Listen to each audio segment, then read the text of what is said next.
Right, so welcome to the next stage. So normally you would have explored the entire brief. I haven't actually explored the entire brief yet, so there's still lots more to add.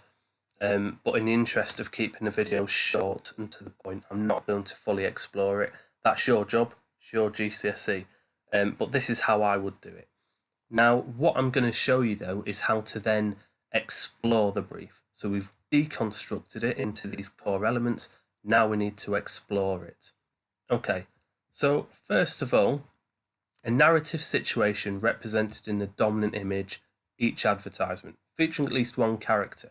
So I'm going to click on here, things like mise en scène. I'm also going to think about things like stereotypes. And actually I'm going to add to that whether or not I'm going to subvert or use stereotypes for relatability. We're going to talk here about the character types, and I'm going to talk about maybe props characters.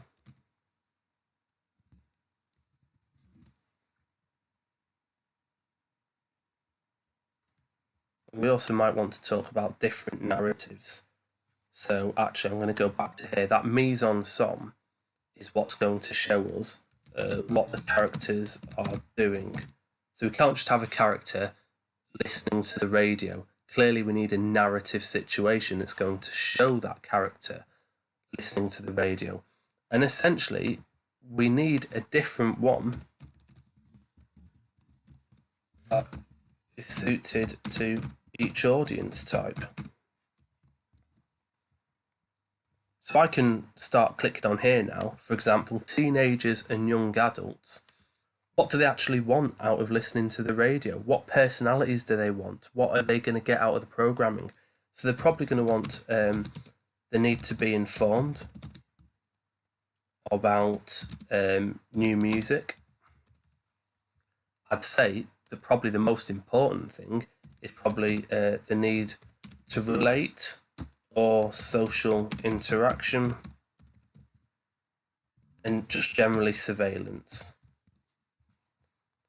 This is just really handy for you to see here that you can spell check this as well, which is very good for me. Okay, because teenagers and young adults are you're still learning about yourselves, you're still figuring out what music are you into, how you're going to dress, what kind of person are you, and that's what that show is going to show you.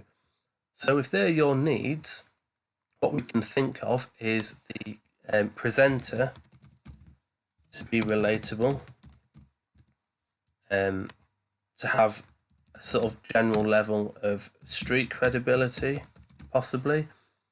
And then we can also click on this one and we can think about the narrative. So listening to the radio whilst ...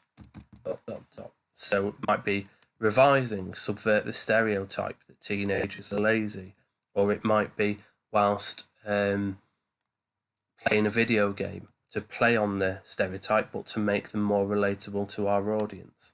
Okay, so that's how I can deconstruct that section, and I can go on and on. I would do the same thing for each of these, so I'm not going to type them because it'll be long, but I'll just talk you through them. Commuters, they need to be informed, the news, traffic updates, weather, and it's going to be fast and punchy, and they're going to want to be entertained, a bit of escapism on what is a monotonous commute to work. It's the same journey day in, day out. It's boring, so they want entertainment. People over retirement age, they're lonely, they're at home and they're not at work, they're not sort of doing those things. They need to be informed what's going on in the world around them, but they want that social interaction, so quizzes, game shows, talking points, ways to phone into the show. So they're the things that I would focus on for each of these audiences. Okay, over here, common house style to the overall campaign. Well, I'll get to that when I create a storyboard, because storyboards are not just for moving image. You can create a storyboard for a still image just as much to get that design and layout, the connotations, how you're going to get that meaning in there. So that'll be a good one to do. And in fact, I'm going to add those bits to it. So design and layout, and then colours, annotations, non-verbal codes. Okay, original title and logo for the radio station. So easy opportunities here to show off